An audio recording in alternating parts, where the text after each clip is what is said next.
ನಮಸ್ಕಾರ ಗೆಳೆಯರಿ, ನಾನು ನಿಮ್ಮ ಸಂಜೀವ್ ಅಮರಾಪುರ್. ಇವತ್ತು ಮತ್ತೊಂದು ವಿಷಯದೊಂದಿಗೆ ನಮ್ಮ ಯೂಟ್ಯೂಬ್ ಚಾನಲ್ ಬಂದಿದ್ದೇನೆ. ಇವತ್ತಿನ ವಿಷಯ, what is the main reason for the chimney, boiler chimney flue gas colour ಯಾವ ಟೈಪ್ ಕಾಣುತ್ತೆ ಅದ್ರ ಬಗ್ಗೆ ನಾವು ವಿಡಿಯೋ ಮಾಡ್ತಾ ಇದ್ವಿ. ಈಗ ಇದೊಂದು ಇಂಪಾರ್ಟೆಂಟ್ ವಿಷಯ ಇದೆ. ನಿಮ್ಮ ಬಾಯ್ಲರ್ ಆಪರೇಷನ್ BO ಎಕ್ಸಾಮ್ ನಲ್ಲಿ ಕೇಳ್ತಾರೆ. ಯಾವುದು ನಿಮ್ಮ ಚಿಮ್ನಿ ಹೋಗಿ ಯಾವ ಟೈಪ್ ಹೋಗುತ್ತೆ ಅನ್ನೋದ್ರ ಮೇಲೆ ನೀವು ಬಾಯ್ಲರ್ ಎಫಿಷಿಯನ್ಸಿ, ಬಾಯ್ಲರ್ ಪರ್ಫಾರ್ಮೆನ್ಸ್ ತಿಳ್ಕೋಬಹುದು. ಈಗ ನೀವು ಫಸ್ಟ್ ನೋಡೋದಾದ್ರೆ, ನಿಮ್ದು ಚಿಮ್ನಿ ಔಟ್ಲೆಟ್ ಏನು ಗ್ಯಾಸ್ ಔಟ್ ಆಗ್ತಾ ಇರುತ್ತೆ ಅಟ್ಮಾಸ್ಫಿಯರ್ ಅಲ್ಲಿ, ಅದು ಡೆನ್ಸ್ ವೈಟ್ ಸ್ಮೋಕ್, ಸ್ವಲ್ಪ ಬಿಳಿ ತರ ಬಿಳಿ ಮೋಡ್ ತರ ಹೋಗ್ತಾ ಇದ್ರಿ, ಅವಾಗ ನೀವು ಏನಂತ ತಿಳ್ಕೊಬೇಕು ಅದನ್ನ ಅನ್ನೋದು. ಅವಾಗ ಏನಾಗುತ್ತೆ, ಎಕ್ಸೆಸ್ ಏರ್ ಅಂತ ನೀವು ಇದನ್ನ ಮಾಡ್ಬೇಕು.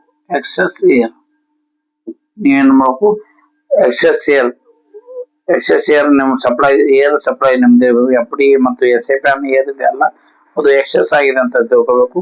ಅವಾಗ ಏನಾಗುತ್ತೆ, ಸೊ ಎಕ್ಸೆಸ್ ಏರು lot of the heat carry ಮಾಡುತ್ತೆ.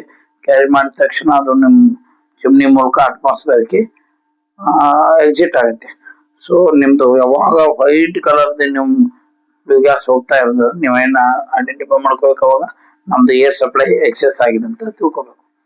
ನೆಕ್ಸ್ಟ್ ಇನ್ನೊಂದು, ಹೆವಿ ಬ್ಲಾಕ್ ಸ್ಮೋಕ್, ಕರ್ರಿಗೆ ಬಹಳ ಕರಿ ಹೋಗಿ ನಿಮ್ ಚಿಮ್ನಿಯಿಂದ ಔಟ್ ಆಗ್ತಾ ಇದ್ರಿ, ಅವಾಗ ಏನ್ ತಿಳ್ಕೊಬೇಕು, ಅವಾಗ ಏನಾಗುತ್ತೆ, ನಿಮ್ದು ಏರ್ ಸಪ್ಲೈ ಕಡಿಮೆ ಅಂತ ಇನ್ಸಫಿಶಿಯಂಟ್ ಏರ್, ಇನ್ಸಫಿಶಿಯಂಟ್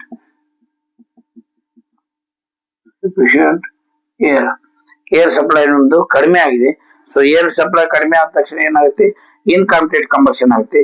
ಇನ್ಕಂಪ್ಲೀಟ್ ಕಂಬಷನ್ ಹೇಗೆ ಪಾಯಿಂಟ್ ಔಟ್ ಮಾಡುದು, ಪ್ರೆಸೆನ್ಸ್ ಆಫ್ ದ CO2 ಇಂದ ಫ್ಲೂ ಗ್ಯಾಸ್, CO2 ಪರ್ಸೆಂಟೇಜ್ ಜಾಸ್ತಿ ಆಗುತ್ತೆ. ಸೊ ಹಾಗಾಗಿ ನಿಮ್ದು ಎಫಿಷಿಯನ್ಸಿ ಆಫ್ ದ ಬಾಯ್ಲರ್ ಕಡಿಮೆ ಆಗುತ್ತೆ. ಸೊ ಪ್ರಾಪರ್ ಏರ್ ಸಪ್ಲೈ ಮಾಡ್ಬೇಕಂತ ನೀವು ಈ ಮೂಲಕ ನೀವು ತಿಳ್ಕೋಬಹುದು. ಯಾವಾಗ ಚಿಮ್ನಿ ಔಟ್ಲೆಟ್ ಹೋಗಿ ಕರ್ರಿಗೆ ಹೋಗ್ತಾ ಇದ್ರಿ, ಬಹಳ ಎವಿಡೆನ್ಸ್ ಕರಿ ಹೋಗ್ತಾ ಇದ್ರಿ, ಅವಾಗ ಇನ್ಕಂಪ್ಲೀಟ್ ಕಂಬಷನ್ ಆಗಿದೆ. ಇನ್ಸಫಿಶಿಯಂಟ್ ಏರ್, ನಾವು ಏನು FD ಫ್ಯಾನ್ ಏರ್ ಕೊಡ್ತೀವಿ ಅದು ಇನ್ಕಂಪ್ಲೀಟ್ ಆಗಿದೆ. ಸೊ ಕಂಬಷನ್ ಇನ್ಕಂಪ್ಲೀಟ್ ಆಗಿ ಕಾರ್ಬನ್ ಮೊನಾಕ್ಸೈಡ್ ಫಾರ್ಮೇಶನ್ ಆದ ತಕ್ಷಣ ನಿಮ್ಗೆ ಏನಾಗುತ್ತೆ, ಯಾವುದು ಹೆವಿ ಬ್ಲಾಕ್ ಸ್ಮೋಕ್ ನಮ್ದು ಫಾರ್ಮೇಶನ್ ಆಗುತ್ತೆ.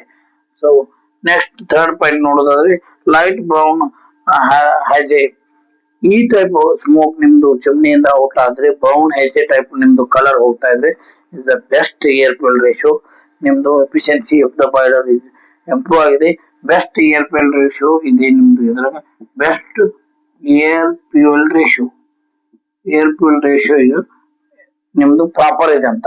ಅವಾಗ ಬ್ರೌನ್ ಹೆಜೆ ಟೈಪ್ ನಿಮ್ದು ಚಿಮ್ನಿ ಔಟ್ಲೆಟ್ ಫ್ಲೂ ಗ್ಯಾಸ್ ಹೋಗಿ ಹೋಗ್ತಾ ಇದ್ರೆ this is the best air fuel ratio ಇದೆ. ಕಂಪ್ಲೀಟ್ ಕಂಬಷನ್ ಆಗ್ತಾ ಇದೆ, ನಿಮ್ ಬಾಯ್ಲರ್ ಎಫಿಷಿಯನ್ಸಿ ಗುಡ್ ಆಗ್ತಾ ಇದೆ ಅಂತ ಅರ್ಥ. ಈ ಟೈಪ್ ಹೋದ್ರೆ ನಿಮ್ HOD ಅಂತಾರೆ ಬೆಸ್ಟ್ ನಡೆಸ್ತಾರೆ. ಈ ಟೈಪ್ ಬಂದ್ರೆ ನಿಮ್ಗೆ ಏನಂತಾರೆ ಕೇಳ್ತಾರೆ, ಯಾಕೆ ಹೋಗ್ತಾ ಇದೆ ನೋಡಪ್ಪ ಅಂತ ಹೇಳಿ.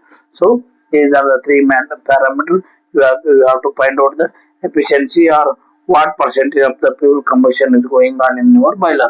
ಫಸ್ಟ್ ನಂದು ಡೆನ್ಸ್ ವೈಟ್ ಸ್ಮೋಕ್ ಹೋದ್ರೆ ಎಕ್ಸೆಸ್ ಏರ್ ಅಂತ. ಎಕ್ಸೆಸ್ ಏರ್ ಆದ ತಕ್ಷಣ ಆಗುತ್ತೆ, ಹೀಟ್ ಲಾಸ್ ಜಾಸ್ತಿ ಆಗುತ್ತೆ, efficiency of the boiler reduce ಆಗುತ್ತೆ, ಏರ್ ಪ್ರೊಡಕ್ಷನ್ ಜಾಸ್ತಿ ಆದ ತಕ್ಷಣ.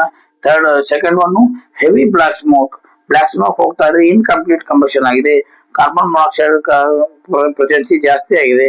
So efficiency of the boiler reduce ಆಗುತ್ತೆ, incomplete due to incomplete combustion. Light brown haze ಆದ ತಕ್ಷಣ ಏನಾಗುತ್ತೆ, ಬೆಸ್ಟ್ ಏರ್ ಫ್ಯೂಯಲ್ ರೇಷಿಯೋ ಇದೆ, ನಿಮ್ boiler running in good condition ಇದೆ. Efficiency of the boiler also increases in this condition. So ಇದು 3 parameter ಆಯ್ತು ಗೆಳೆಯರೆ. ಇದು ಇಂಪಾರ್ಟೆಂಟ್ ಇರುತ್ತೆ ನಿಮ್ practical life, day to day life ಅಲ್ಲಿ ಅಥವಾ ಎಕ್ಸಾಮ್ ಪರ್ಪಸ್ ಅಥವಾ ನೀವು ಬಾಯ್ಲರ್ ಅಲ್ಲಿ ವರ್ಕ್ ಮಾಡೋರು ಆಗಿದ್ರೆ ನಿಮ್ದು ಕಮೆಂಟ್ ಮಾಡಿ, ನಿಮ್ ಬಾಯ್ಲರ್ ಯಾವ ಟೈಪ್ ರನ್ನಿಂಗ್ ಆಗುತ್ತೆ ಸೀಸನ್ ಅಲ್ಲಿ, ಈ ತರ ಏನಾದ್ರು ನಿಮ್ಗೆ ನೋಡ್ಲಿಕ್ಕೆ ಸಿಕ್ತಂದ್ರೆ ಅವಾಗ ಈ ವಿಡಿಯೋ ಕಮೆಂಟ್ ಮಾಡಿ, ನಮ್ ಬಾಯ್ಲರ್ ಈ ಟೈಪ್ ರನ್ ಆಗುತ್ತೆ ಅಂತ. ಸೊ ಇದೊಂದು ಇಂಪಾರ್ಟೆಂಟ್ ವಿಷಯ ಅನಿಸ್ತು, ಅದಕ್ಕೆ ನಿಮ್ಗೆ ಇದ್ರ ಬಗ್ಗೆ ಕ್ಲಿಯರ್ ಮಾಡ್ತಾ ಇದೀನಿ. ಹೆಚ್ಚು ನಮ್ಮ ವಿಡಿಯೋ ಲೈಕ್ ಆದ್ರೆ ಸಪೋರ್ಟ್ ಮಾಡಿ, ಶೇರ್ ಮಾಡಿ, ಹಾಗೆ ಲೈಕ್ ಮಾಡಿ. Thank you.